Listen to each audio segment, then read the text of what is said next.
Buenas tardes. Good to see you all. Hey, hey, up in the cheap seats. Thank you all so much. Thank you. Look, let me just begin by telling you how much I love you all for the kindness with which you have received us, not just those who work on our campaign, not just supporters of ours, but literally every person that I've met in the hall today, regardless of the candidate that you support. You've had a kind word to say to me and to Amy, a smile on your face, a word of encouragement. And so I just want you to know that I'm grateful to everyone in every community of this state, every town hall that we've had. You've made us feel at home. You've made us feel welcomed. You've made us feel like we're doing the right thing in the right place. You take your responsibility as the first primary state so seriously. And I've met those of you who've told me that you've met me 5 or 6 times, and by the 10th time you will make up your mind, one way or the other. And I'm grateful for that. But I want to say a special word for our campaign, for our supporters, for our volunteers who are organizing and knocking on doors, for those crazy mothers who are here at 2:30 a.m. in the wind and the rain setting up those signs. We have the best team I could have ever hoped for, and I just want to tell you that I'm grateful, I'm proud of you, and we will make the most of this moment that we have here together. Thank you. Listen, so many of you have been sending your encouragement and your strength and your love and your thoughts and your prayers and your commitment to act to the people of El Paso, to the people of Odessa and Midland, to those in West Texas who have endured one massacre after another, to a state that has seen 4 mass shootings in under 2 years. And I want to tell you that everything that you have sent our way has been gratefully received. I was born and raised in El Paso, Texas. Amy and I are raising Ulysses and Molly and Henry there as well. It's a magical place. Connected with Ciudad Juarez, it forms the largest binational community in the Western Hemisphere. 3 million of us, connected, not separated by the border and the Rio Grande River, forming something far greater and more powerful than the sum of our parts or the number of people involved. El Paso, Texas, in fact, is one of, if not the safest cities in the United States of America, not despite, but because it's a city of immigrants and asylum seekers and refugees and their sons and daughters who make us great by their very presence.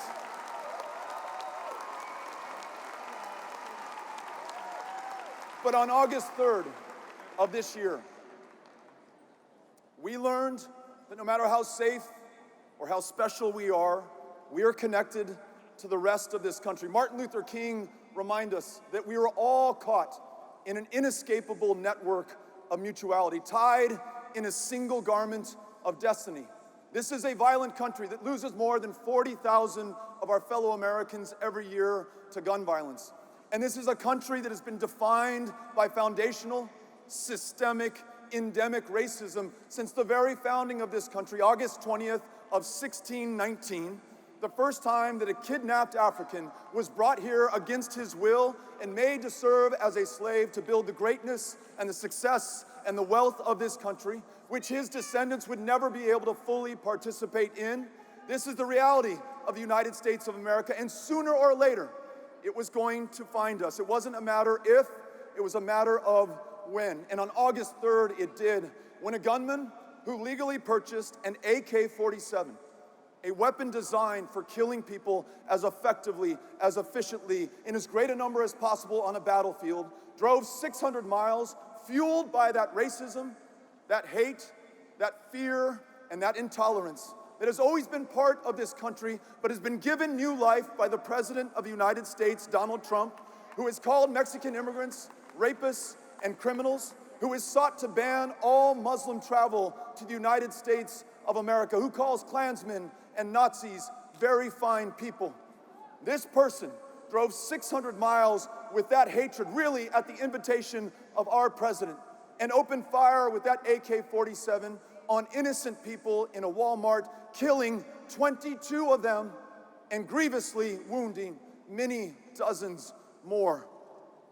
Though we are connected to the violence in this country, though we are connected to its racism, though there is no shield against this president who has no honor, no morals, and no ethics, we're also connected to a country that at its best is defined by its ambitions and its aspirations and the hard work and the resolve and the dedication of the people of America who want to see them realized.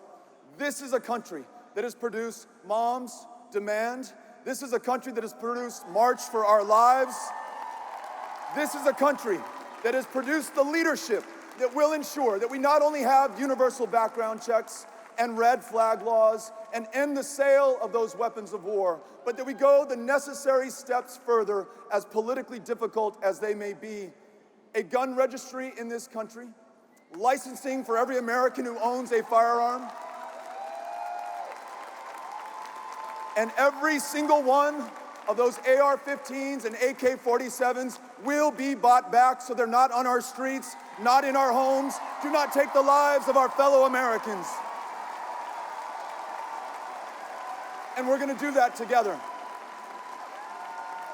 This is a country that produced the North Carolina A&T 4, who on February 1st, 1960, walked into a Woolworths, sat at the counter, and tried to order coffee and were denied service based on the color of their skin. But they did not give up. They had the courage of their convictions. They returned day after day until on July 25th of that year, that lunch counter was integrated, until later on they shocked the conscience of this country, inspired others who were willing to act and defy Jim Crow and segregation in this country, like those children in Alabama who were arrested by the hundreds in the Children's Crusade in 1963.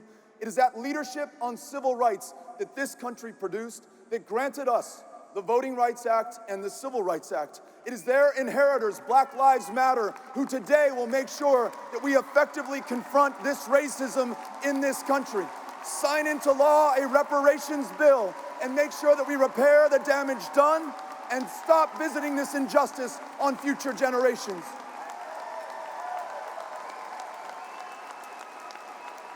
And it is this country that has produced Annunciation House, a Catholic charity in El Paso, Texas, that seeks to take care of the most vulnerable, the most defenseless, the most desperate who arrive here after a 2,000-mile journey, leaving their country of origin because they have no other choice. The violence, the persecution, the droughts caused not by God nor by Mother Nature, but by you and me, our excesses, our inaction in the face of the facts and the science, the climate change that we are producing. They take care of those asylum seekers and immigrants. They show America at our best, and they inspire us to do the right thing.